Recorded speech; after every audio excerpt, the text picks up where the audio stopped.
Ատամնաբուժական լավագույն սարքավորումներով հագեցած ավտոբուսը ամիսներ առաջ Գորիս հասավ, որ անվճար սպասարկի Սյունիքի մարզի սահմանամերձ բնակավայրերի երեխաներին։ Ակների միջնակարգ դպրոցի բակում է ատամնաբուսի առաջին կանգառը, անմիջապես մուտքի մոտ, որ հարմար լինի աշակերտներին։ Արմենը դասամիջոցներին է նաև հասցնում ատամները բուժել։ Ինչքան ցերեք։ Մի քիչ քար են եղել, մաքրել են, հիմա կարիես կա, հիմա դա պիտի հեռացնեն։ Բոլոր վատհամերը կորան, դնում ենք բամբակները։ Բուժում եմ արդեն երկրորդ ատամս, ոչ մի ցավ չունեի, շատ տավ էր։ Բոլորը շատ հաճելի է, որ հենց այս ավտոբուսում ենք բուժում մեր ատամները ու շատ լավ ոնց որ մթնոլորտ է այստեղ։ Սկզբից ստուգեցին բոլորի ատամները, ասացին ինչ խնդիրներ ունեն նրանք, հետո ուղարկեցին իրենց ծնողներին, ծնողները համաձայնվեցին ու սկսեցին ամեն երեխային ամեն մեկը իր ժամին գալ ու բուժել ատամները։ Ճիշտն ասած, սկզբից մի քիչ վախենում էի, բայց ամենից շատ լավ էր։ Երբ որ երեխաները բուժվում են դպրոցով, դասարանով,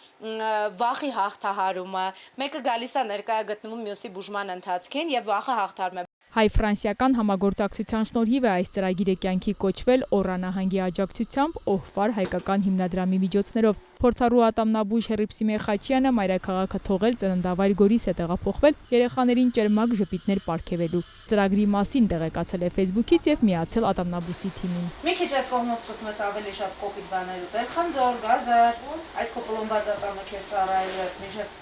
խորցերություն։ Եթե կա ծրագիր եւ չկա բժիշկ կամ կան բժիշկներ, որոնց տեխնացությունը չի համապատասխանում առաջադրված պայմաններին, գուցե ես փորձեմ օգտակար լինել իմ հայրենիքում,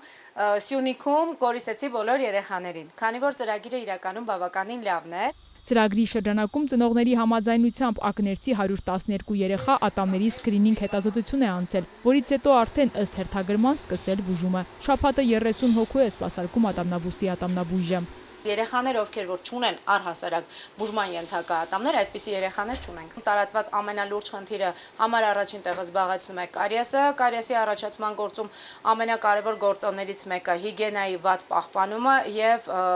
բավականաչափ շաքար պարունակող քաղցրեղենի ընդունումը։ Եվ քանի որ երեխաները ավելի շատ քաղցրեղեն ընդունում են դրսում եւ այնուհետեւ ծնողները ավելի քիչ հետեւողական են լինում, որպեսզի երեկոյան քնելուց առաջ երեխաները մաքրեն ատամները կամ մինչեւ տուն հասնել այդ ժամանակահատվածը տևում է ավելի երկար, քաղցրի ազդեցությունը միանշանակ իրեն ասում են։ Ատամնաբույսում հասանելի են այնպիսի ծառայություններ, որոնք անգամ Գորիսի տարածաշրջանում առայժմ չկան։ Պետք է նշել երկու ծառայություն, որը որ Գորիսում բնակվող երեխաները չեն կարող օգտվել այլ կլինիկայում։ Չձևավորված արմատներով կաթնատամների բուժում, որը որ շատ կարևոր է, որովհետև եթե երեխայի կաթնատամները չձևավորված արմատներ ունեն, դա պահանջում է առանձին նյութատեխնիկական բազա եւ առանձին գիտելիքներ։ Բացի դրանից ունենք երեխաներ, ովքեր որ ունեն քայքայված ատամներ, որոնք որ պլոմբավորման ենթակա չեն, եւ այդ երեխաների դեպքում պետք է կատարվի մանկական շապիկավորում։ Մենք ունենք նմանատիպ ծառայություն եւ բոլոր այն երեխաները, ովքեր որ ունեն շապիկավորման կարիք, նրանք անհրաժեշտություն չունեն հասնել Երևան։ Այս ատամնաբույսը ինչ այստեղ է,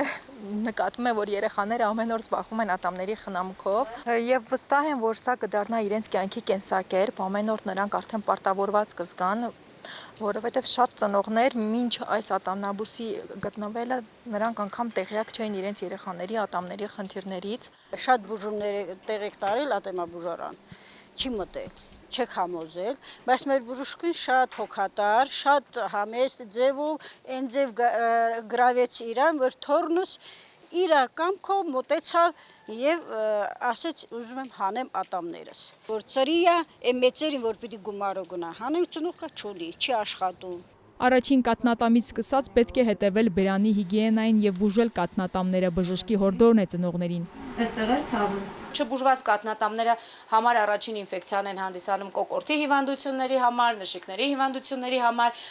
ցածր իմունիտետ են ապահովում եւ երեխաները ծնողներ ասում են երեխան ամբողջ տարին լինում է հիվանդ։ Չնայած ատամնաբույսն այս պահին գտնվում է ակներում, բայց դա չի նշանակում, որ մարզի մյուս համայնքների երեխաներին այստեղ անվճար սպասարկել հնարավոր չէ։ Առաջին կանգառու առաքելությունը ավարտելուց հետո շարժական այս կլինիկան կընդլայնի աշխարհագրությունը, հասնելով մարզի մյուս բնակավայրեր։ Այսպիսով Հայաստան-Ֆրանսիա համագործակցությունը ցանկալի արդյունքներ է տալիս։ Սանտե Արմենի ֆրանս-հայկական առողջապահական ընկերությունը հատկապես վերջին տարիներին ակտիվ աշխատում է տեղի բժիշկների հետ, շտապօգնության ծառայության մասնագետների վերապատրաստումից մինչև շրջիկ կայանների այցեր, սահմանամերձ բնակավայրեր։ Հերմինե Միքայելյան, Ռոբերտ Օհանջանյան, Սյունիք լուրեր։